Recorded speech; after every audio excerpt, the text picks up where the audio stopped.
الحمد لله رب العالمين والصلاة والسلام على سيد المرسلين أما بعد فأعوذ بالله من الشيطان الرجيم بسم الله الرحمن الرحيم پڑھیے الصلاة والسلام عليك يا رسول الله وعلى آلك وأصحابك يا حبيب الله الصلاة والسلام عليك يا نبي الله وعلى آلك وأصحابك يا رسول الله نويت سنة الاعتكاف مجھے اسلامی بھائیوں اور بدنی شہر کے ناظرین جو یہاں موجود اسلامی بھائی ہیں ان سے بھی گزارش کروں گا کہ آئیے بیان سے پہلے کچھ اچھی نیتیں کر لیتے ہیں۔ نبی پاک صلی اللہ علیہ وسلم کا فرمان عالی شان ہے نیت المؤمن خیر من عملی، مسلمان کی نیت اس کے عمل سے بہتر ہوتی ہے۔ آئیے نیت کرنے میں اللہ عز و جل کی رضا پانے ثواب کمانے کے لیے اول تا آخر بیان سنوں گا، ادھر ادھر دیکھنے سے بچتے ہوئے، بات چیت کرنے سے بچتے ہوئے، اور ممکن ہوا تو موبائل فون کے استعمال سے بچ کر بیان سنوں گا۔ آپ نے جو کلپ بنانے تھے وہ بنا لیے، اب اس کو جیب پہ رکھ لیں موبائل فون کو تاکہ آپ کی توجہ بیان کی طرف رہے۔ ایک اور اچھی نیت کر لیں جن کے لیے ممکن ہو وہ دو زانوں بیٹھ جائیں، التحیات کو جس طرح بیٹھتے ہیں اس طرح بیٹھ جائیں تو انشاءاللہ باادب اور توجہ کے ساتھ آپ کے لیے سننا مزید آسان ہو جائے گا۔ درود پاک کے بے شمار فضائل و برکات ہیں، کعبے کے بدر خجا، طیبہ کے شمس الضحیٰ صلی اللہ علیہ وسلم کا ایک بڑا ہی پیارا فرمان۔ میرے آقا فرماتے ہیں من صلی علیہ صلاۃ واحدا صلی اللہ علیہ عشرہ، جس نے مجھ پر ایک بار درود پاک پڑھا اللہ تعالیٰ اس پر اپنی 10 رحمتیں نازل فرمائے۔ ومن صلی علیہ عشرا صلی اللہ علیہ مئۃ، جس نے مجھ پر 10 بار درود پاک پڑھا اللہ عز و جل اس پر 100 رحمتیں نازل فرمائے۔ آگے بڑھا ومن صلی علیہ مئۃ صلی اللہ علیہ الفا، جو مجھ پر 100 بار درود پاک پڑھے رب کریم 1000 رحمتیں نازل فرمائے۔ تو یہاں تک تو حدیث پاک ایک ملٹیپلیکیشن کے ساتھ، ایک یوں سمجھیے ضرب کے قاعدے کے ساتھ گویا چل رہی ہے کہ ایک درود 10 رحمتیں، 10 درود 100 رحمتیں، 100 درود 1000 رحمتیں۔ بہت بڑی بات ہے کہ اللہ کی رحمت ایک کسی کو مل جائے تو اس کا بیڑا پار ہو جائے، لیکن نبی پاک کی یہ حدیث کا جو اگلا جز ہے تو بڑا ایمان افروز ہے۔ آقا فرماتے ہیں ومن صلی علیہ الفا، ومن صلی علیہ الفا زاحمت کتفہ کتفی علی باب الجنہ۔ آپ نماز میں صف درست کرتے ہوئے اعلان سنتے ہیں کہ کاندھے سے کاندھا ملا لیجیے۔ آپ کا کاندھا کس سے ملتا ہے؟ جو بالکل برابر میں آپ کے کھڑا ہو، ویری نیکسٹ ٹو یو، بالکل برابر، اسی سے کاندھا ٹچ ہوگا نا۔ آقا فرماتے ہیں جو مجھ پر 1000 بار درود پاک پڑھے بروز قیامت جنت کے دروازے پر اس کا کاندھا میرے کاندھے سے چھو رہا ہوگا۔ پیچھے پیچھے نہیں، غلام تو تمنا کیے بیٹھے ہیں کہ آقا پیچھے جنت میں لے جائیں تو ہمارے لیے بڑی بات ہے۔ آقا فرماتے ہیں جنت میں یوں میرے ساتھ جائے گا کہ اس کا کاندھا میرے کاندھے سے ٹچ ہو رہا ہے۔ 1000 بار درود پاک پڑھنے میں وقت ہی اتنا لگتا ہے۔ ذرا غور کرنا، فضول باتوں کے لیے موبائل فون، پتہ نہیں سوشل میڈیا، اب اس نے آ کر اور ہمارا وقت لے لیا، رات رات بھر موبائل پہ لگے رہتے ہیں۔ درود پڑھیں تو کتنی برکتیں ہیں۔ اگر آپ کو یہ کہہ دوں میں کہ جناب جو ایک بار درود پاک پڑھے گا اسے 100 روپے ملیں گے، کتنے درود پڑھو گے؟ سارے کام بند، موبائل میں بند کر رہے ہیں، ایک درود پہ 100 روپے، 1000 درود پہ تو پتہ نہیں لاکھوں روپے، ہزاروں روپے بن جائیں گے۔ پیچھے اسلامی بھائیوں ذرا غور کریں کہ 100-200 روپے کیا حیثیت رکھتے ہیں؟ اللہ کی رحمت ایک درود پر 10 رحمتیں مل رہی ہیں، مگر ہم ہیں کہ بس اس کی اہمیت کو محسوس نہیں کرتے۔ تو آئیے نیت کریں انشاءاللہ۔ علماء کہتے ہیں، علماء فرماتے ہیں کہ جو کوئی شخص کم از کم 313 مرتبہ درود پاک پڑھ لے روزانہ، ایٹ لیسٹ 313 مرتبہ، وہ کثرت کے ساتھ درود پاک پڑھنے والوں میں شامل ہو جاتا ہے۔ میں بھی نیت کرتا ہوں اپنی نیت کر لیں روزانہ کم از کم 313 بار درود پاک پڑھیں گے. آسان ہے، مشکل نہیں ہے. الصلاۃ والسلام علیک یا رسول اللہ، یہ درود پاک. صلی اللہ تعالی علی محمد صلی اللہ علیہ وسلم، یہ بھی درود پاک. کتنی دیر لگتی ہے؟ تو انشاءاللہ روزانہ کثرت سے درود پاک پڑھیں گے. آئیے محبت کے ساتھ باوازِ بلند درود پاک پڑھیں. صلو علی الحبیب صلی اللہ تعالی علی محمد صلی اللہ علیہ وسلم. ماشاءاللہ صاحب مزار، ہم مزار شریف کے قریب بیٹھے ہیں. اللہ والوں کہ جہاں مزار ہوتے ہیں وہاں اللہ کی رحمتیں نازل ہوتی ہیں. مستان شاہ جو ہیں ہم ان کے قریب موجود ہیں، تو اللہ کریم ان کی مزار پر برستی ہوئی رحمتوں میں ہمیں بھی حصہ عطا فرمائے. اور آج کا یہ اجتماع ایک اور عظیم یاد میں بھی رکھا گیا ہے. سبحان اللہ. خواجہ خواجگان خواجہ معین الدین چشتی اجمیری رحمۃ اللہ تعالیٰ نے ان کا عرس مبارک میں پچھلے دنوں ہوا، چھٹی شریف. اللہ کریم انہیں بزرگوں کی برکت عطا فرمایا. میٹھے اسلامی بھائیوں، جتنے دنیا میں بزرگان دین گزرے ہیں، بلکہ جتنے اچھے مسلمان گزرے ہیں، ان سب میں ایک عادت ہوتی ہے جس عادت کی آج میں نے بات کرنی. اولیاء کے چاہنے والے بیٹھے ہیں، رسولوں کے چاہنے والے، نبیوں کے چاہنے والے، اہل بیت کے چاہنے والے بیٹھے ہیں. تمام انبیاء، تمام صحابہ، تمام اہل بیت اور تمام اولیاء، جتنے اللہ کے نیک بندے، سب میں یہ عادت ہوتی ہے جو میں آج بیان کرنے جا رہا ہوں. اور جتنے رب کے نافرمان ہوتے ہیں ان میں یہ عادت نہیں ہوتی. اب یہ کون سی عادت ہے؟ یہ ہمارے اندر ہے کہ نہیں؟ یہ ہم اس کا الٹ تو نہیں کر رہے. یہ ایک ایسی، اس کا الٹ کرنا، اس عادت کو نہ اپنانا ایک ایسی بیماری ہے جو تمام مذاہب میں برائی سمجھی جاتی ہے. میں آج اس برائی کا بھی تذکرہ کروں گا جو ہر مذہب میں، صرف اسلام میں نہیں، ہر مذہب میں برائی ہے، ہر قوم میں برائی ہے، ہر ملک میں برائی ہے. بدقسمتی یہ ہے کہ وہ برائی جو ہمارے اندر ہے، وہ اچھائی اور وہ اچھی عادت ہمارے اندر نہیں جو ہر اللہ کے نیک بندے کے اندر ہوتی ہے. اب ذرا غور سے سننا ہے کہ وہ کون سی عادت ہے جو آج ہم نے اپنانی ہے، وہ کون سی عادت ہے جس سے ہم سب نے جان چھڑانی ہے. جی اب ایک واقعے سے اس بات کو اور سمجھیے کہ کتنی خطرناک، کتنی برائی اور تباہی اور بربادی والی عادت ہے.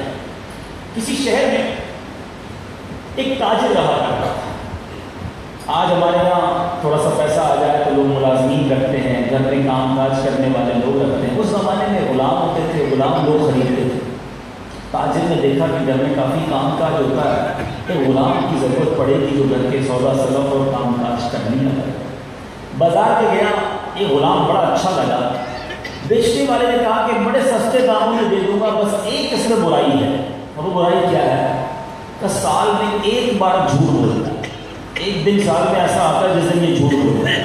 کہ بس ایک باری ایک ہی دن جھوٹ بولتا ہے. کہ ٹھیک ہے دے دو. غلام کو لے لیا، گھر پہ کام کاج بڑا زبردست کرنے لگا، سودا سلف بھی لے آتا ہے، بڑا سستا لے آیا. ایک ہی تو خامی ہے نا، ایک ہی دن جھوٹ بولے گا، اس سے کیا ہو جائے؟